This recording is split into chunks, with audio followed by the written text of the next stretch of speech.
ఐశ్వర్యమంతయు కలిగించు విశ్వమంత సాధ్యమే సమస్తం సాధ్యమే.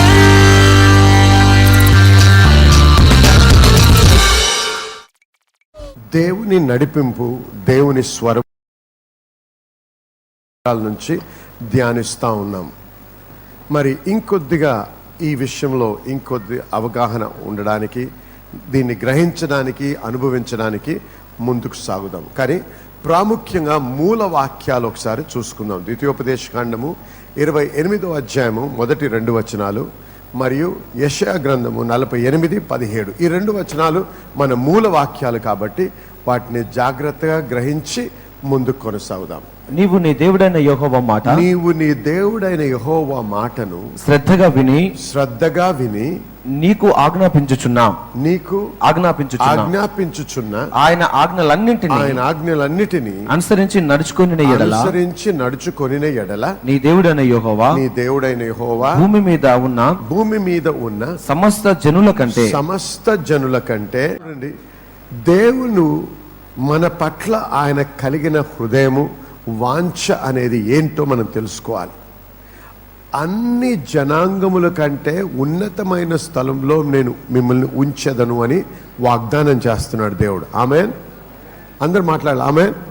దేవుని యొక్క చిత్తం ఏంటి? మన అందరము కూడా, ప్రతి ఒక్కరము కూడా మన జీవితాల్లో మనము ఉన్నతమైన స్థితిలో ఉండడమే దేవుని యొక్క చిత్తం.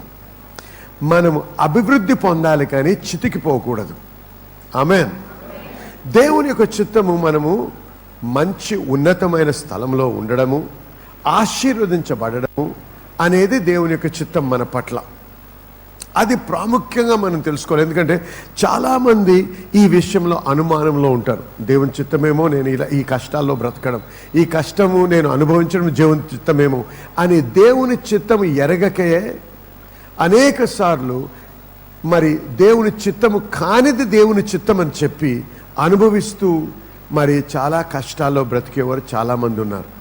కాబట్టి వాక్యము మనము తెలుసుకొని వాక్య అవగాహన ప్రకారంగా మనం ముందుకు సాగడం నేర్చుకోవాలి. దేవుని యొక్క చిత్తము ఖచ్చితముగా, దేవుని యొక్క చిత్తం ఏమై ఉంది మన పట్ల? మనము ఉన్నతమైన స్థితిలో ఉండడము, ఉత్తీర్ణులమై ఉండడమే దేవుని యొక్క చిత్తం. ఏమన్నా నేను మిమ్ములను అన్ని జనాంగముల కంటే ఉన్నతమైన స్థలంలో ఉంచుతాను అని వాగ్దానం చేస్తున్నాడు దేవుడు. ఆమేన్.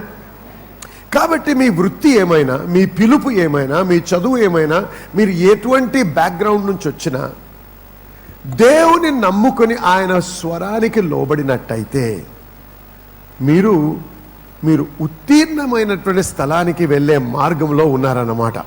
హల్లెలూయా, హల్లెలూయా. కానీ చూడండి, ఆ ఉన్నతమైన స్థలంకి చేరాలంటే ఒక షరతు ఉంది. అదేంటి? నీ దేవుడైన యెహోవా యొక్క స్వరమును వినిన ఎడల అంటే ఆ స్వరమును వినే స్థితిలో ఉండాలి. మాట్లాడండి. ఆమేన్. ఆ స్వరమును వినే స్థితిలో నేను లేకపోతే ప్రార్థన చేయడం అంటం లేదు. ఇక్కడ ప్రార్థన చాలా ప్రాముఖ్యం, కానీ ప్రార్థన చేస్తేనే ఆ స్థలానికి చేరతాం అంటం లేదు దేవుడు. నీవు ఆయన స్వరమును వినిన ఎడల, ఆయన ఆజ్ఞలు గైకొనిన ఎడల అప్పుడు నువ్వు ఆ స్థలానికి చేరతావు అంటాడు. ఆమేన్. ఇది ప్రాముఖ్యమైనటువంటి విషయం. చాలామంది దేవుని నమ్ముకున్న బిడ్డలు అందరూ కూడా, దేవుని నమ్ముకున్న అందరూ కూడా ప్రార్థన చేయడం తెలుసు, కానీ ఆయన స్వరం వినడం తెలియదు. హల్లెలూయా. అందుకే మనం ఒక్కోసారి గెలుస్తాం, ఒకసారి ఓడిపోతాం, ఒకసారి ముందుకెళ్ళినట్టు అనిపిస్తుంది, రెండోసారి కిందకెళ్ళినట్టు అనిపిస్తుంది. జీవితంలో ఎదుగుదల ఉన్నట్టు అనిపిస్తుంది, మళ్ళీ వెనక్కి వెళ్ళిపోతూ ఉంటాం. ఏదో సాధించినట్టు అనిపిస్తుంది, ఓడిపోతూ ఉంటాం. ఎందుకు? ఒక్కొక్కసారి అనుకోని పరిస్థితుల్లో దేవుని చిత్తాన్ని అనుసంధానంగా మనం నడుస్తాం, మళ్ళీ వెంటనే ఎక్కడో తప్పొడిగేస్తాం, కిందకు వెళ్తాం. ఇలా కాకుండా ముందుకి జయముతో ముందుకు సాగాలంటే, ఉన్నతమైన స్థితిలో మనం ఉండాలంటే, మనం ఎదుర్కొనే సమస్యలను అధిగమించాలంటే ప్రాముఖ్యంగా మనం తెలుసుకోవాల్సిందేంటి? ఆయన స్వరము వినుట నేర్చుకోవాలి. హల్లెలూయా.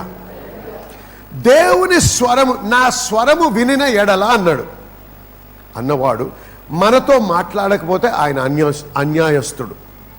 అంతేనా? మాట్లాడకుండా నేను చెప్పేది వినాలి అంటే అది అన్యాయం. అంటే దేవుడు మాట్లాడే దేవుడు అన్నమాట. హల్లెలూయా. కానీ ప్రశ్న ఏంటి? దేవుడు మాట్లాడే దేవుడే కాదు, నీవు వినే స్థితిలో ఉన్నావా లేదా? అది ప్రాముఖ్యమైన ప్రశ్న. వినగలిగితే ఖచ్చితంగా జయిస్తావు, వినగలిగితే ఉత్తీర్ణుడు అవుతావు, వినగలిగితే జయిస్తావు, వినగలిగితే ఉన్నతమైన స్థానానికి చేరతావు. వినగలగాలి. హల్లెలూయా. కానీ గమనించండి, నువ్వు దేని నిమిత్తమైతే కష్టపడుతున్నావు ప్రతిరోజు, ఎందుకు ఈ దీవెనలన్నీ ఈ ఆశీర్వాదాలన్నీ అనుభవించాలని దేనికైతే కృషి చేస్తున్నావో, కష్టపడుతున్నావు, దేవుడు ఏమన్నాడు? నా స్వరం వినడానికి నువ్వు కృషిస్తే, నువ్వు దేని కొరకైతే ఇంత తంటాలు పడుతున్నావో అవన్నీ నీ వెంటాడుతాయి అన్నావు. నువ్వు వాటిని వెంటాడాల్సిన అవసరం లేదు, అవి నిన్ను వెంటాడుతాయి. ఆమేన్. అంతేకాదు, యెషయా గ్రంథము 48వ అధ్యాయం 17వ వచనంలో ఏమంటాడు?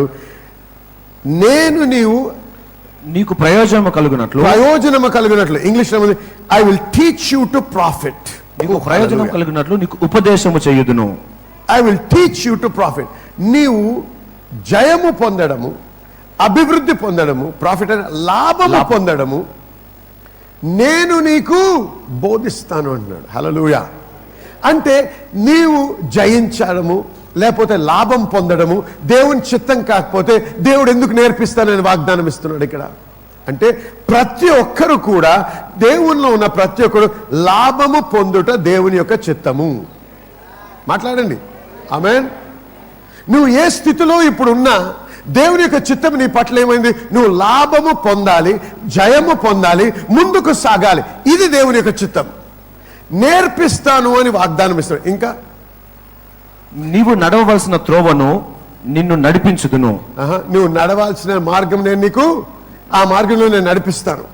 ఐ విల్ టీచ్ యూ, నీకు నేర్పిస్తాను అన్నాడు. ఆమేన్.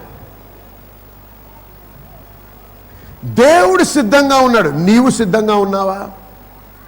మాట్లాడడానికి సిద్ధంగా ఉన్నాడు, వినడానికి సిద్ధంగా ఉన్నాడు, నేర్పించడానికి సిద్ధంగా ఉన్నాడు, నేర్చుకోవడానికి సిద్ధంగా ఉన్నావా? నడిపించడానికి సిద్ధంగా ఉన్నాడు, నడవడానికి సిద్ధంగా ఉన్నావా? ఇది ప్రశ్న. ఇది ప్రాముఖ్యమైనటువంటి ప్రశ్న. గమనించండి, దేవుడు మనకు తోడై ఉంటే ఓటమనేది లేదు. ఓడినట్టు అనిపించినా మనమే చివరికి జయించేవారిని. హల్లెలూయా. హల్లెలూయా. గమనించండి, సింహము బోనులో పడకుండా ఉండాలంటే దేవుణ్ణి ధిక్కరించాలి, ఆ రాజుని స్వీకరించాలి. కానీ దేవుడు సమస్యల నుంచి, అగ్నిగుండము నుంచి మనల్ని విడిపించే దేవుడు. కానీ విడిపిస్తానని వాగ్దానం ఇచ్చిన దేవుడు దాంట్లో పడకుండా ఉంచుతానని లేదు. హల్లెలూయా. పడుతున్నప్పుడు ఏడవద్దు, అగ్ని పరీక్ష రావచ్చు, అప్పుడు కూడా నువ్వు ఖచ్చితంగా దేవుని యందు నమ్మకం ఉంచి నిలబడి దేవుని స్తుతించు. నీకు పరిష్కారం ఉంది, నీకు విడుదల ఉంది. నువ్వు విడిపించబడ్డప్పుడు నిన్ను ఘనపరుస్తూ విడిపిస్తారు. హల్లెలూయా. పరీక్షలనే ఖచ్చితంగా వస్తాయి, సమస్యలనే ఖచ్చితంగా వస్తాయి. వచ్చినప్పుడు ఆయన స్వరము మనం వినగలిగితే, ఏమన్నాడు? నీవు నీటి ద్వారా వెళ్తావు కానీ నువ్వు మునగవు, అగ్ని ద్వారా వెళ్తావు కానీ నువ్వు కాల్చబడవు. అంటే ఖచ్చితంగా అటువంటి సమస్యలు వస్తాయి, అటువంటి ఇబ్బందులు వస్తాయి. అవి వచ్చినప్పుడు మనము అనవసరంగా మనల్ని మనం బాధ పెట్టుకొని విలపించి, దేవుడు నన్ను వదిలేశాడు, దేవుడు నన్ను పట్టించుకోవడం లేదు, దేవుడు ఉంటే నాకు ఈ కష్టాలు ఎందుకు వస్తాయి, నన్ను ఈ అగ్నిలో ఎందుకు వేస్తాడు అని ప్రశ్నించకు. అగ్నిలో వేస్తే ఎవరైనా, అగ్నిలో దేవుడు నీతో ఉంటాడు. అగ్గి దేవుడిని ఎప్పుడు కాల్చలేదు, దేవుడిని కాల్చలేకపోతే నిన్ను కాల్చలేదు. ఎందుకు? నీలో ఉన్నవాడు దేవుడే. హల్లెలూయా. హల్లెలూయా. మరి విజయ అనేటువంటి ఈ యొక్క సిస్టర్ జీవితంలో కూడా దేవుడు అద్భుతమైన స్వస్థ కార్యం జరిగించారు. ఈ యొక్క సిస్టర్ మరి 3 సంవత్సరాలుగా స్పాండిలైటిస్ అనేటువంటి సమస్యతో బాధపడుతున్నారు. తన మరి మెడ భాగం నుంచి కూడా మరి తన విపరీతమైనటువంటి వాపు నొప్పితో ఎంతో బాధపడుతూ ఉండేవారు. డాక్టర్స్ని సంప్రదించినప్పుడు వారు మరి కొంచెం మెడికేషన్ ఇచ్చారు, కానీ జీవితాంతం అది వాడాలని చెప్పారు. కానీ ఆ మందులు వాడిన తర్వాత కూడా తనకి ఏమాత్రము కూడా రిలీఫ్ అనేది దొరకలేదు. మన ఆరాధనలో పాస్టర్ మర్లిన్ గారు ప్రత్యేకంగా మరి తన ఎదుర్కొన్నటువంటి ఆ యొక్క స్థితిని గురించి మరి ఒక మాటను, స్వస్థతను గురించినటువంటి మాటను విడుదల చేయడం జరిగింది. ఆ మాటను విశ్వాసంతో స్వీకరించినటువంటి ఈ యొక్క సిస్టర్ మరి ఆ క్షణంలోనే స్వస్థత పొందుకున్నారు.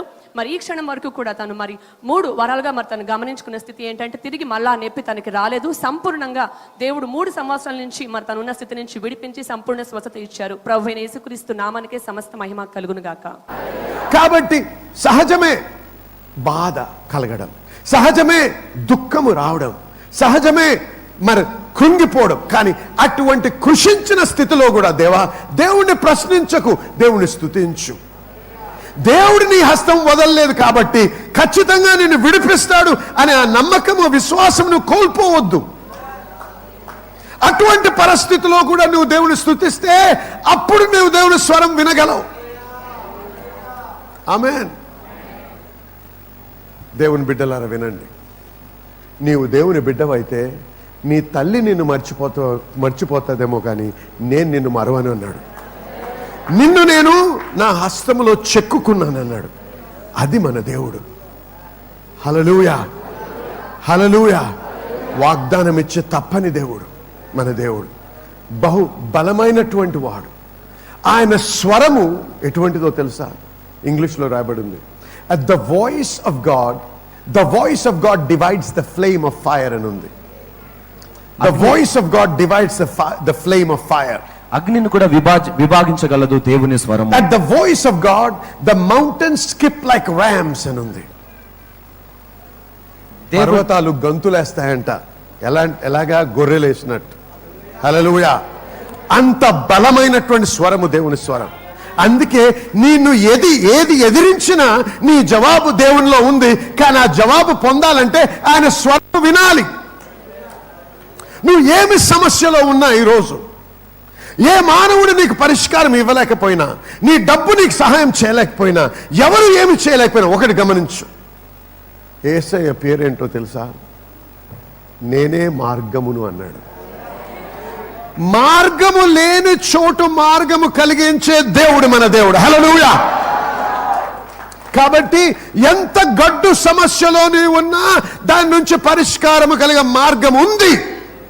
ఆ నమ్మకం నీకు అవసరం, ఆ విశ్వాసం నీకు అవసరం. మార్గమే లేదని నువ్వు అనుకుంటే నువ్వు ఎంత ప్రార్థన చేసినా నీకు మార్గం కనిపించదు. కానీ దేవుడు నాకు మార్గం ఇస్తాడు, ఎందుకంటే ఆయనే నా మార్గం అని నువ్వు నిక్కచ్చిగా నమ్మినట్టయితే దేవుణ్ణి నువ్వు బ్లేమ్ చేయవు, దేవుణ్ణి నువ్వు నిందించవు, దేవుణ్ణి నువ్వు దూషించవు, దేవుణ్ణి స్తుతిస్తావు. ఎందుకో తెలుసా? దేవుడి నీ మనోనేత్రములు విప్పకపోతే ఆ మార్గాన్ని నువ్వు చూడలేవు. హల్లెలూయా, హల్లెలూయా. నీ విడుదల దేవుని యొక్క స్వరములో ఉంది. నిన్ను నువ్వు బలపరచుకోకపోతే నువ్వు దేవుని స్వరం వినలేవు. సంఘానికి ప్రతి ఆదివారం వచ్చినంత మాత్రం నువ్వు దేవుని స్వరం వినలేవు. నీవు చేయాల్సిన నీ బాధ్యతను వహించకపోతే, నీ ఆత్మలో నిన్ను కట్టుకోకపోతే నువ్వు దేవుని స్వరం వినలేవు.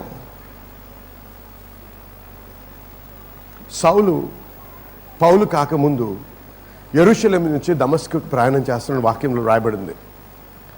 ఆ ప్రయాణంలో వెలుతురు కనపడ్డది, స్వరము వినపడ్డది. సూర్యుడు లాంటి వెలుతురు వచ్చినప్పుడు సౌలు గుర్రం మీద నుంచి కింద పడిపోయాడు. పడినప్పుడు స్వరం విన్నాడు. ఏమి చేయాలో దేవుడు ఆయనతో మాట్లాడాడు. లేచాడు. ఆ అంశం గురించి ఇంకో దగ్గర రాస్తూ ఏమన్నారో తెలుసా? ఆయనతో ఉన్నవారు ఆ వెలుగు చూశారంట కానీ స్వరం వినలేదంట.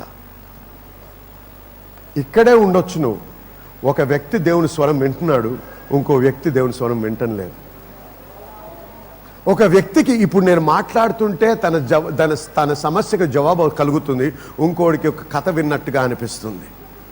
నీ హృదయం ఏ రకమైన స్థితిలో ఉందో ఆత్మీయంగా దానిని బట్టి నువ్వు దేవుని స్వరాన్ని నువ్వు గ్రహించగలవు, గమనించగలవు. హల్లెలూయా. దేవుని స్వరము వినాలనే తపన మన హృదయంలో ఉండాలి. దేవుడు మనకి నేర్పిస్తాను అంటున్నాడు, బోధిస్తాను అంటున్నాడు. బోధిస్తానంటే బోధించబడ్డా నువ్వు సిద్ధంగా ఉండాలి, నువ్వు సమయం కేటాయించాలి. మనకు అనేక పాఠశాలలు ఉన్నాయి, మనందరం పాఠశాలకు వెళ్ళాము. ఎందుకు? చదువు నేర్చుకోవడానికి. చుట్టూ పాఠశాలలు ఉండొచ్చు. నేను పాఠశాలకు వెళ్ళకపోతే నేను చదువుకోగలనా? నేను చదువులో ఎదగగలనా? ఎదగలేను. సమయము కేటాయించి నేర్చుకోవాలి అనే ఆశతో వెళ్ళి నేర్పించింది నేర్చుకున్నప్పుడే వాడు నేర్పబడతాడు. చిన్నపిల్లలు ఉంటారు, స్కూల్కి పంపిస్తూ ఉన్నాం. స్కూల్కి వెళ్ళి వచ్చిన తర్వాత వాడికి హోంవర్క్ ఇస్తారు. ఎందుకో తెలుసా? నేర్చుకున్నది ఇంకా బలపరచడానికి. వచ్చి చదువుకోవాలి. క్లాస్ పెరిగే కొద్ది రీసెర్చ్ అనేది ఎక్కువ అవుతూ ఉంటుంది. ఎందుకు? ఇంకా నేర్చుకోవాలి కాబట్టి. కానీ చేతులు జాడించుకుంటూ పుస్తకాలు లేకుండా వెళ్ళి అటెండెన్స్ ఇచ్చి వెళ్ళిపోయే వాళ్ళు చాలామంది ఉన్నారు. అటువంటి వాడు జీవితంలో ఎందుకు పనికిరాడు. ఎందుకు? నువ్వు సరైన ఉద్దేశంతో బడికి రావటం లేదు కాబట్టి. హల్లెలూయా. నేను బలపడాలి, నా ఆత్మ బలపడాలి, నేను అప్పుడే దేవుని స్వరం వినగలను అనే అంశం నువ్వు మర్చిపోవద్దు. ఎందుకంటే 2 విషయాలు చెప్పాను. ఒకటి, మన దేవుని స్వరం వినాలి. 2 అంశాలు చాలా ప్రాముఖ్యం. ఒకటి సెన్సిటివిటీ అన్నాం, అంటే ఆత్మలో చురుకుతనం. రెండవది మీక్నెస్ అన్నాం, సాత్వికం. ఈ 2 అంశాలు మనం గుర్తుపెట్టుకోవాలి. ఈ 2 డెవలప్ చేయకపోతే మనము దేవుని స్వరం వినడం చాలా కష్టం అవుతుంది.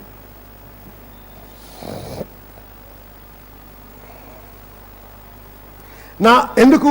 దేవుడు ఆత్మ ఉన్నాడు కాబట్టి దేవుడు మన ఆత్మతో సంభాషిస్తాడు. కానీ నా ఆత్మ పురుషుడు బలపరచబడకపోతే ఆయన స్వరం గ్రహించలేడు. ఎప్పుడు కూడా నా శరీరము, నా శరీరేచ్ఛలు నన్ను నడిపిస్తూ, నా శరీరేచ్ఛల ద్వారా నేను నడిపించబడితే జీవితంలో దేవుని స్వరం వినినా అది దేవుని స్వరంగా నేను గ్రహించలేను. అందుకే గమనించండి, ప్రతి ఒక్కరం కూడా మన బాధ్యతగా వహించాలి. ఏంటి? నా ఆత్మ పురుషుడిని నేను బలముగా కట్టుకోవాలి. ఎందుకు? నా ఆత్మ పురుషుడు ఎప్పుడైతే గట్టిగా బలపరచబడతాడో అప్పుడు నేను దేవుని యొక్క స్వరంని వినగలను, దేవుడు చెప్పేది గ్రహించగలను, దేవుడు తెలిపేది నేను పొందగలను, దాన్ని బట్టి నేను విడిపించగలను. ఇది పాస్టర్ గారు చేస్తే సరిపోదు, మీరు చేయాలి. నేను అనవసరంగా మీ సమయం వృధా చేయడానికి ప్రతిరోజు గంటసేపు భాషలో ప్రార్థన చేయమని నేను కోరటం లేదు. ఎందుకు చెప్తున్నా నేను ఇది? మీరు ఆత్మలో బలపడ్డానికి. హల్లెలూయా చెప్పండి.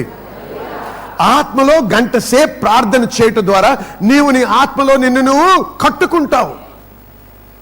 ప్రతిరోజు 5 అధ్యాయాలు చదవమంటావు. ఎందుకు? వాక్యమే విశ్వాసానికి మూలం కాబట్టి. వాక్యం చదవము, ప్రార్థన చేయమనే సమయం లేదు, ప్రార్థన చేయమనే నిద్ర వస్తుంది. మరి అందుకే నీవు సమస్యలో దేవుని స్వరం వినలేని స్థితిలో ఉన్నాడు. దేవుడికి నీ మీద కోపం లేదు, దేవుడికి నిన్ను అసహించుకోవటం లేదు, అందరినీ ప్రేమిస్తున్నాడు. మరి కొద్దిమందికి ఎందుకు ఎక్కువ లాభము, ఎక్కువ జయము కనిపిస్తుంటే వారి జీవితంలో? ఎందుకంటే వారు బాధ్యత వహించి దేవుని గోజాడుతారు కాబట్టి. ఇష్టం వచ్చినట్టు బ్రతుకుతూ, మన వినోదం కొరకు మన జీవితాన్ని బ్రతుకుతూ దేవా దేవా అంటే దేవుడు మాట్లాడినా నువ్వు వినే స్థితిలో ఉండవు. కాబట్టి నీ ఆత్మ పురుషుడు నీవు కట్టుకోవాలి. నేను ఉన్న పరిస్థితి దేవునికి స్తోత్రం. నేను ఒకప్పుడు ఎక్కడున్నాను, ఇప్పుడు ఎక్కడున్నానో నాకు తెలుసు. అది దేవుని కృపని తెలుసు.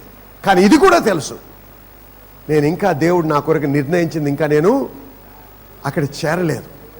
అది చేరాలంటే, ముందుకు సాగాలంటే దాన్ని ఆపడానికి, అడ్డుగా నిలబడడానికి దురాత్మ నన్ను అడ్డగిస్తూ ఉంది. వాడి జ్ఞానాన్ని అధిగమించి జయించాలంటే నాకు ఇంకా బలం అవసరం. ఎక్కడ? ఆత్మీయ బలం అవసరం. గమనించండి, దేవునికి స్తోత్రం. మీరందరూ ఒక లెవెల్లో ఉన్నారు. ఆ లెవెల్ నుంచి ఇంకో లెవెల్కి వెళ్ళాలంటే ఇంకా బలం అవసరం. Every level has a devil. ఆ లెవెల్లో ఉన్న డెవిల్ని, ఆ లెవెల్లో ఉన్న సాతాన్ని నువ్వు లోపరచకపోతే అది నిన్ను రాకుండా ఒత్తేస్తుంది. కాబట్టి ఇటువంటి సమయాల్లో మనం ఉపవాసం ఉండి ప్రార్థన ఎందుకు చేయాలి?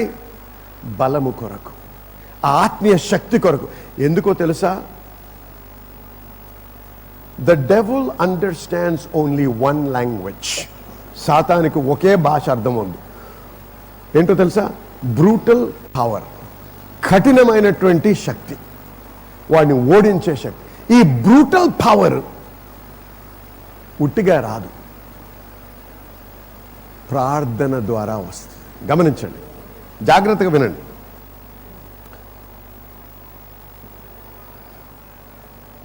యేసు ప్రభు లూకా సువార్త 3వ అధ్యాయం 21-22 చదివినట్టయితే, నీటి బాప్తిస్మం పొంది ప్రార్థన చేస్తూ బయటకు వచ్చినప్పుడు పరిశుద్ధాత్మ మీద ఆయన మీద దిగి, ఈయనే నా ప్రియకుమారుడు అని దేవుడు పలికాడు.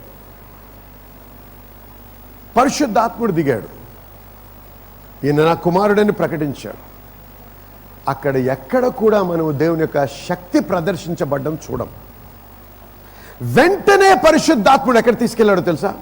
అరణ్యంలోకి తీసుకెళ్లాడు. 40 దినాలు ఉపవాసము ప్రార్థన చేశాడు, సాతాన్ని జయించాడు. ఇప్పుడేమని రాయబడిందో తెలుసా? 4వ అధ్యాయం 14వ వచనం నుంచి, he came forth with power and his fame went abroad. ఆయన శక్తితో నిండిన వాడై వచ్చెను, ఆయన కీర్తి వ్యాపించెను. గమనించండి, పరిశుద్ధాత్ముడు వచ్చాడు, కానీ శక్తి ఎక్కడ కూడా రాయబడలేదు. ప్రార్థన చేశాడు, శక్తితో బయటకు వచ్చాడు. ఆమేన్, హల్లెలూయా. How God anointed Jesus of Nazareth with the Holy Ghost and with power. ఈ రెండు వేరే వేరేగా రాయబడింది. పరిశుద్ధాత్ముడు, శక్తి. ప్రార్థన చేయకుండా శక్తి నువ్వు పొందలేవు. సాతాన్ని జయించి ఛేదించే శక్తి ప్రార్థనలోనే నీవు పొందగలవు. హల్లెలూయా చెప్పండి. కాబట్టి దీనికి షార్ట్ కట్ లేదు. నాకు ఉన్న స్థితిలో నాకు సంతృప్తి లేదు. ఎందుకు? దేవుడు నా కొరకు ఇంకా ఎక్కువగా దాచి ఉంచాడు. అది నేను పొందాలంటే దేవుడిచ్చే శక్తిని నేను పొంది, నన్ను ఎదిరించే ప్రతి విధమైన శక్తి నేను జయించాలి. అది జయించాలంటే దేవుని దగ్గర నేను పొందాలి. యెషయా గ్రంథం 55వ అధ్యాయంలో ఏమైనా రాసిందో తెలుసా? మొదటి 2 వచనాలు చదివినట్టయితే, కమ్ అన్నాడు దేవుడు, by of me milk and wine. నా దగ్గర కొను అంటున్నాడు దేవుడు. కొనాలా? అవును. Anything of value is not free in life. విలువైంది ఏది కూడా ఫ్రీగా దొరకదు జీవితంలో. ఒక్క రక్షణ మట్టుకే ఫ్రీ. దేవుని నుంచి పొందాల్సిన శక్తి కూడా ఫ్రీగా రాదు. కమ్ బై అంటున్నాడు దేవుడు, కొను అన్న, కానీ రూకలతో కాదు అంటున్నాడు దేవుడు. మళ్ళీ ఇది కొనాలి అంటే ఎక్స్చేంజ్ అనమాట. నువ్వేదన్నా నాకు ఇవ్వు, నేను నీకు ఇస్తాను అన్నాడు. ఏమిస్తాను? పాలు ఇస్తాను, ద్రాక్షారసం. పాలు దేనికి సాదృశ్యం? బలానికి, ఆహారానికి. ద్రాక్షారసం దేనికి సాదృశ్యం? సంతోషానికి. నా దగ్గరకు వచ్చి కొను అంటాడు. ఏం పెట్టాలి దేవా? ఈ లోకంలో ఏదైనా కొనాలంటే డబ్బిస్తే షాప్లో వాడు ఆ వస్తువు ఇస్తాడు. దేవుని నా దగ్గర వచ్చి కొను, కానీ దేంతో కొనాలి ప్రభా? డబ్బుతో నువ్వు కొనలేవు అంటున్నాడు దేవుడు. దేవుడి నుంచి మనం ఏది కూడా డబ్బుతో కొనలేం. ఏమి ఇవ్వాలో తెలుసా? సమయం ఇవ్వాలి. 40 దినము రాత్రులు ఎక్కడున్నాడు ప్రభు? ఆ సమయం అంతా దేవునికి ఇచ్చాడు. రాత్రంతా ప్రార్థన చేశాడు. అనేక సార్లు పర్వతం మీదకి వెళ్ళి ప్రార్థన చేశాడు. ఏం చేశాడండి? సమయం అంత ఖరీదైన వస్తువు ఇంకోటి లేదు మన జీవితంలో. నువ్వు పేదోడు అయినా, గొప్పోడు అయినా, చదువు ఉన్నోడైనా, చదువు లేనోడు, నువ్వు ఎవరైనా సరే, నీకు 24 గంటల సమయమే ఉంది. డబ్బున్నంత మాత్రాన్ని నువ్వు దాన్ని 25 గంటలు చేసుకోలేవు. చదివినంత మాత్రాన్ని దాన్ని 25 గంటలు చేసుకోలేవు. అందుకే సమయము కంటే విలువైంది ఇంకోటి లేదు మన జీవితంలో. హల్లెలూయా. నీవు దేవుని నుంచి పొందాలంటే సమయం అనేటువంటి రూకము దేవునికి సమర్పించాలి. పాస్టర్ గారు, నాకు సమయం లేదండి ప్రార్థనకి, ఆలయానికి రావడానికి నాకు టైం లేదండి. అవునా? సరే, నీ ఇష్టం. కొనాలంటే మటుకు సమయం ఇస్తే తప్ప నువ్వు కొనలేవు. వింటున్నారా అందరూ? వింటున్నారా? ఆమెను చెప్పండి వింటుంటే. సమయం అనేది మీడియం ఆఫ్ ఎక్స్చేంజ్. మనము వస్తువులను మార్పిడి చేసుకునేటటువంటి ద్రవ్యము. అది ద్రవ్యం అండి. దేవుని నుంచి నువ్వు ఏదైనా కొనాలంటే ముఖ్యంగా నువ్వు ఇవ్వాల్సింది నీ యొక్క సమయం. రెండవది ఉపవాసం.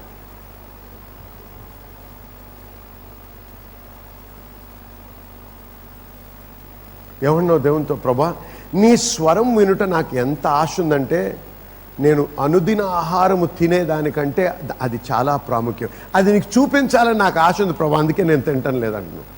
నువ్వు ఇస్తే తప్ప నేను తినను అంటం లేదు. డబ్బు కావాలి, ఉద్యోగం కావాలి, భార్య కావాలి, అది కాదు, అది కాదు, అది కాదు. నీవు కావాలి ప్రభా, నీ స్వరము వినాలి. ఆయన స్వరం వింటే అన్నీ కూడా సునాయాసంగా జరిగిపోతాయి. హల్లెలూయా, హల్లెలూయా. మరి అనేక మంది మాకు రాస్తున్నారు, తెలియపరుస్తున్నారు ఫోన్ల ద్వారా, ఈ ప్రోగ్రాం వలన ఆశీర్వించబడుతున్నామని. మాకు ఎంతో సంతోషంగా ఉంది. ఎందుకంటే ఇది మాకు ఉద్దేశం. దేవుని యొక్క వాక్యము బోధిస్తూ, దేవుని వాక్యము తెలియపరుస్తూ అనేకులు ఆశీర్వించబడాలనేదే నా ఉద్దేశం. మరి ఈ ఆశీర్వించబడుతున్నటువంటి మీరు హైదరాబాద్కి వచ్చినట్టయినా, లేకపోతే హైదరాబాద్ ప్రాంతంలో మీరు జీవిస్తున్నట్టయితే తప్పకుండా ఒక్కసారి మా యొక్క ఆదివారంపు ఆరాధనకైనా లేకపోతే శుక్రవారపు ఆరాధనకైనా రావాలని మరి నేను ప్రత్యేకంగా మిమ్మల్ని ఆహ్వానిస్తున్నాను.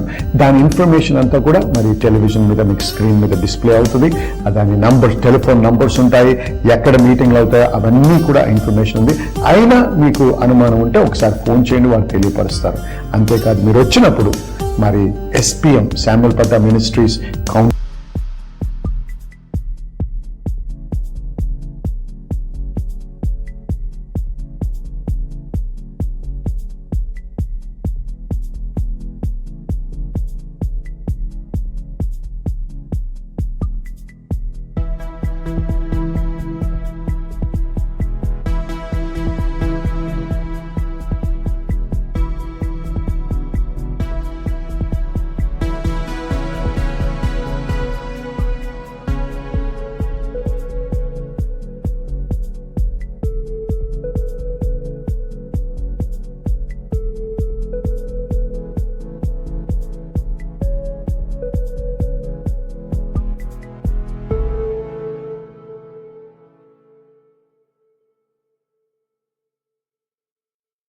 ఆ టేబుల్కి వెళ్ళినట్టయితే అక్కడ ఉన్న స్టాఫ్ మాట్లాడి, మీరు నేను మిమ్మల్ని ఆహ్వానించాను కాబట్టి మీరు వచ్చారని తెలియపరిస్తే ఖచ్చితంగా వారు మిమ్మల్ని నా దగ్గరికి తెస్తారు. నేను మిమ్మల్ని మీతో కలిసి మీకు ప్రార్థించాలని కూడా ఆశిస్తున్నాను. కాబట్టి తప్పకుండా రావాలని, మమ్మల్ని కలవాలని మరి కోరుతున్నాము, ఆహ్వానిస్తున్నాం. నేను మిమ్మల్ని కలవాలని ఎదురు చూస్తున్నాను. దేవుడు మిమ్మల్ని దీవించునుగా.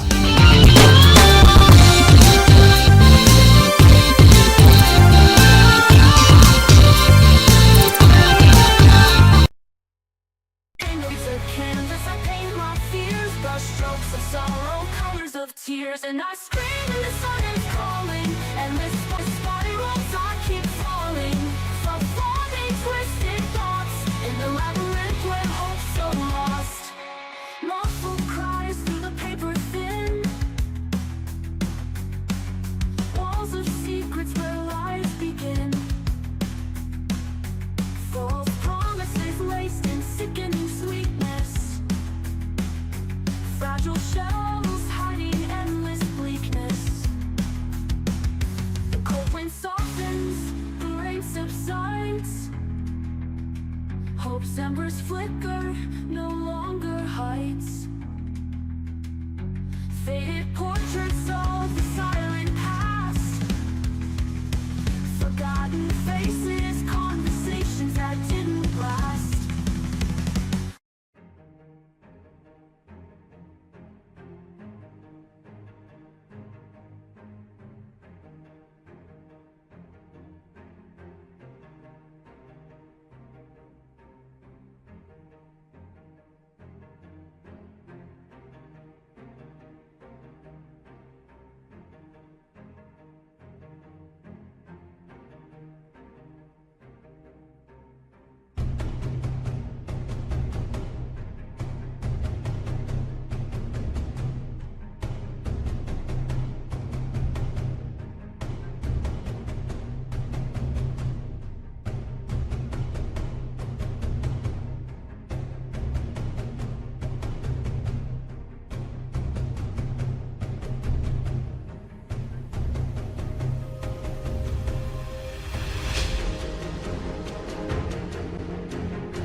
dreams unfold, stories yet untold, guiding hearts astray to find a brighter day. Listed dreams.